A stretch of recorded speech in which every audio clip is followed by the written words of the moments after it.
नमस्कार मंडळी, हे वाटीने आहे ना, मी हे ग्लासनी, म्हणजे हा माझा माप आहे। या मापाने एक माप मी तांदूळ घेत आहे।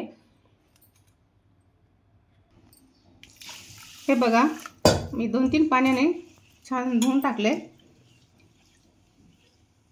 आणखीन पण एकदा स्वच्छ धुवून घेते। आमच्याकडच्या पद्धतीने मी तुम्हाला एक रेसिपी सांगणार आहे।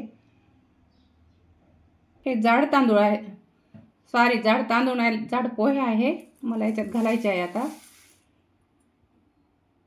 आणि शेंगदाणे थोडे, आणि मेथी,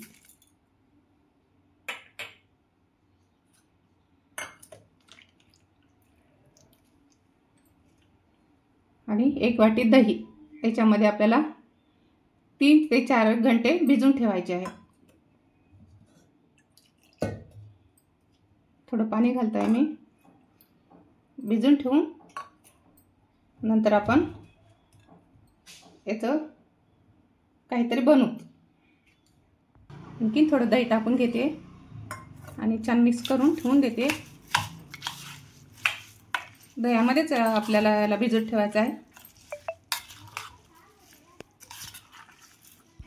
अशा प्रकारे झाकण ठेवते आता।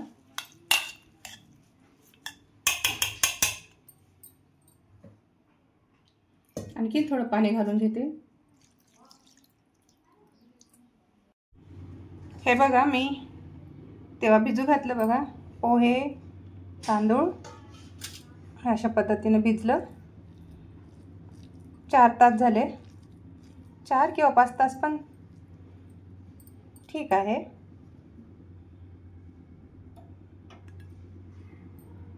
आता मी मिक्सरला फिरवून घेते।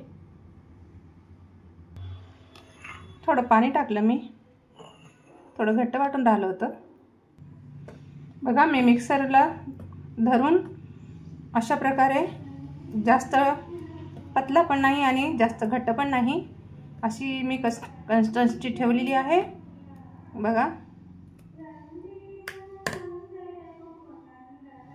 चटणी करायची, शेंगदाणे, लसण, हिरवी मिरची आणि अद्रक, आणि थोडं खोबरं होतं, ते खोबरं टाकलं मी, नसलं तरी चालते।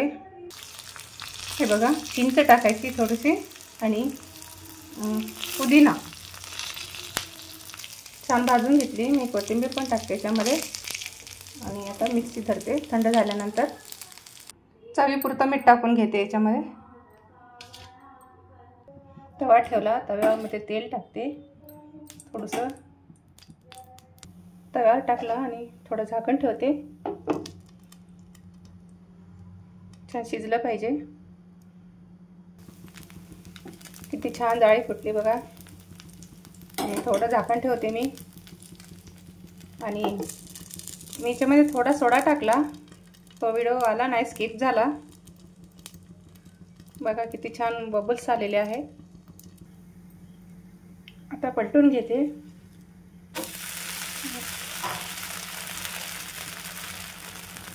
साऊथ इंडियन रेसिपी आहे ही, आमच्याकडच्या पद्धतीने।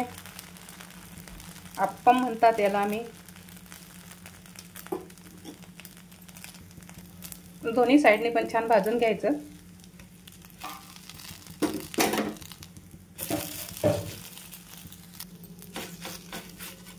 जास्त काही वेळ लागत नाही, लवकरच होणार आहे ही रेसिपी।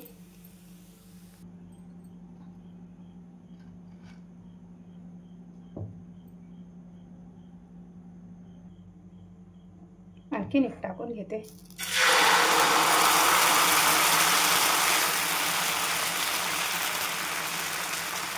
छान बबल्स आलेले आहे बघा, आणि झाकण ठेवते आता। छान एक थेंब तेल टाकून घेते, काही वेळ लागत नाही, आणि किती छान मऊ झालेला आहे। लवकर लवकर होणारी रेसिपी।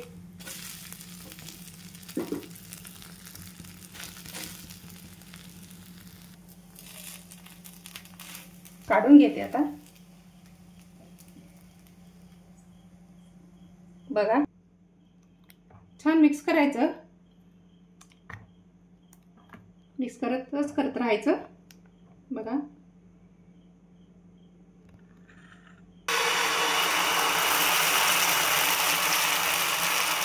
काहीच करावं लागत नाही, आपोआपच होत राहते. आणि थोडं झाकण ठेवायचं.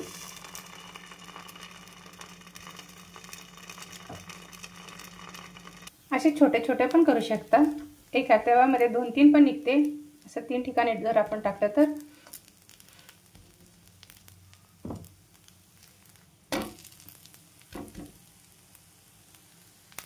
किती छान बबल्स फुटले बघा. छोटे छोटे पण खूप छान लवकर पण होतात आणि लवकर टाकण्यात येते आणि छान पण लागतात आणि दिसण्याला पण खूप छान दिसते. आमच्याकडची रेसिपी तुम्हाला कशी वाटते नक्की कमेंट्समध्ये सांगा.